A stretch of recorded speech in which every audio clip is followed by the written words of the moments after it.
माँ शारदा के चरणों में नमन करता हूँ। साथ कक्षा 12 के विद्यार्थियों को अपने इस गणित क्लास में स्वागत करता हूँ। आइए चैप्टर 13 से संबंधित बर्नौली परीक्षण और द्विपद बंटन के बारे में हम आपको अवगत कराने जा रहा हूँ। ये प्रायिकता से संबंधित प्रश्न हैं या उससे संबंधित परिभाषाएं हैं, इसके बारे में आपको जानना आवश्यक है।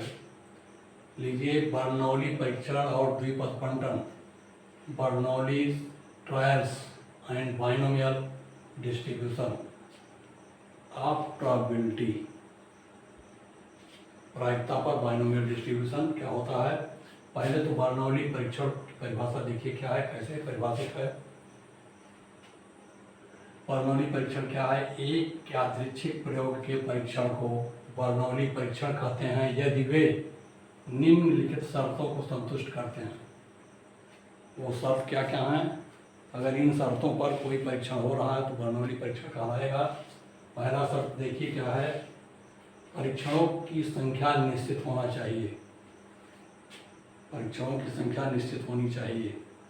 25 परीक्षण, 50 परीक्षण, 10 परीक्षण, मतलब ये संख्या आपकी निश्चित हो।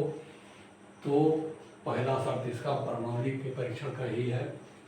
दूसरा है परीक्षण स्वतंत्र होना चाहिए,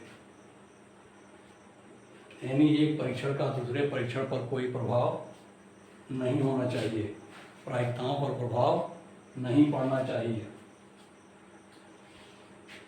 तब इन्हीं घटनाएं स्वतंत्र हों।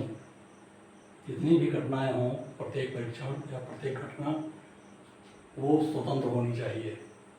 तो दो हो गई शर्तें। तीसरा है प्रत्येक परीक्षण के तथ्यतः दो ही परिणाम होने चाहिए। बहुत सही शर्त है।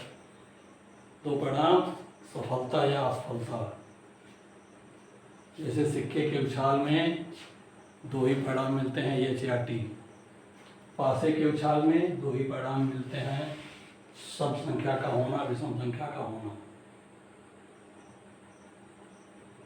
वैसे पासे के एक फलक पर केवल एक संख्या होती है जिसकी प्रायिकता 1/6, 1/6, 1/6 ऐसे होती है। लेकिन यहाँ कह रहा है कि दो ही परिणाम होने चाहिए, तब आपको प्रतिबंधित कर रहा है। अर्थात आप सम विषम ले लें तो 3/6, 3/6 हो जाएगा। ऐसे में 1/2, 1/2 दोनों समान हो जाएंगे। अर्थात पासे के उछाल में सम विषम संख्या का आना, तथा दो ही परिणाम होंगे, या सिक्के के उछाल में एच और टी का आना। इस तरीके के परीक्षण होने चाहिए तो बर्नौली परीक्षण के शर्तों को मान्य होंगे। दो ही परिणाम होना चाहिए, संख्या निश्चित होनी चाहिए, घटना स्वतंत्र होनी चाहिए। 3, चौथा देखिए, किसी परिणाम की प्रायिकता प्रत्येक परीक्षण में समान होना चाहिए। चाहे जितने परीक्षण किए जाएं, सब में उनकी प्रायिकताएं समान आनी चाहिए।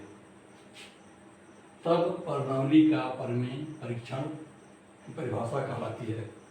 बर्नौली परीक्षण की परिभाषा इन 4 शर्तों पर मान्य होती है। क्या? परीक्षणों की संख्या निश्चित हो, घटनाएं स्वतंत्र हों, तथ्यतः दो ही परिणाम हों, और प्रत्येक परीक्षण में प्रायिकताएं समान होनी चाहिए।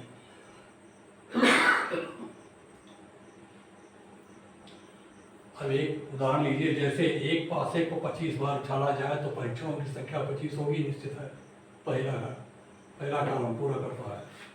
यदि पासे पर सम अंक आना सफलता और विषम अंक आना असफलता है तो तथ्यतः दो ही परिणाम होंगे, सम संख्या विषम संख्या आना, दो ही परिणाम होगा। अब सफलता की प्रायिकता प्रत्येक परीक्षण में समान होगी और असफलता की प्रायिकता भी प्रत्येक परीक्षण में समान होगी। साथ साथ पासे की उत्तरोत्तर उछालें स्वतंत्र घटनाएं हैं।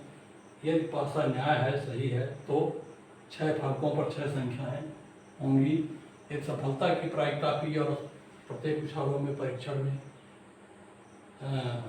प्रायिकता पी है तो प्रत्येक उछालों में परीक्षण में p = 1/2, और असफलता की प्रायिकता q = 1 - p = 1 - 1/2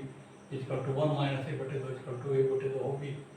देखिए, दोनों की प्रायिकताएं समान हैं सफलता और असफलता की। ऐसे परीक्षण को हम बर्नौली परीक्षण कहते हैं। इनका बंटन, प्रायिकता बंटन कैसे हम करते हैं? अगर बर्नौली परीक्षण पर कोई परीक्षण किया जा रहा है, कोई परीक्षण कर रहा है सही इन शर्तों पर, तो उसके प्रायिकता बंटन के लिए हम द्विपद बंटन का प्रयोग करते हैं, द्विपद प्रमेय का प्रयोग करते हैं।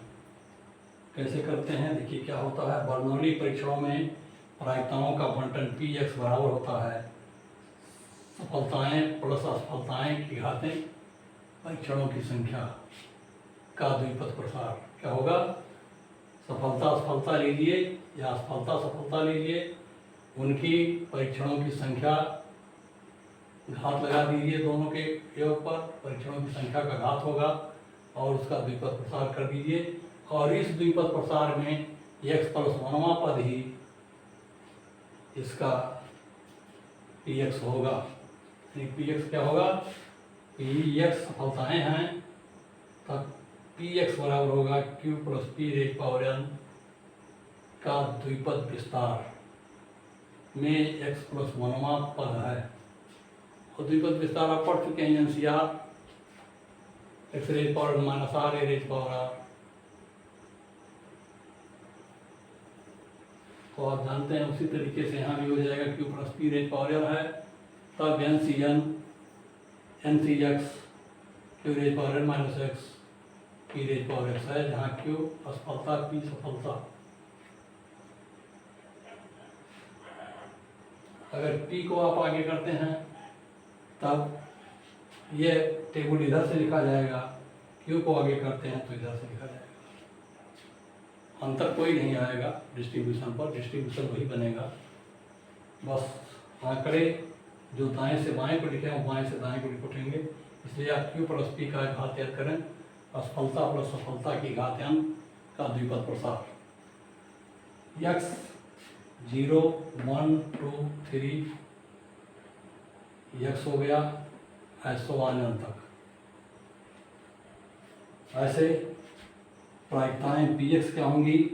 NC0 Q raise power n, NC1 Q raise power n minus 1p, NC2 Q raise power n minus 2p square, NC3 Q raise power n minus 3pq, NCX Q raise power n minus x px, NCN P raise power n।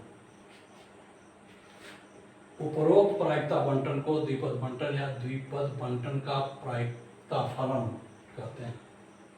ये द्विपद बंटन का प्रायिकता फलन है या द्विपद बंटन कहते हैं इसको, दोनों नाम हैं इनके। आप इसके लिए ये बहुत कठिन नहीं है जानना, केवल एक बार पढ़ेंगे तो आपको अच्छी भली बात समझ में आ जाएगा। आपके लिए ये गणित किया जा रहा है।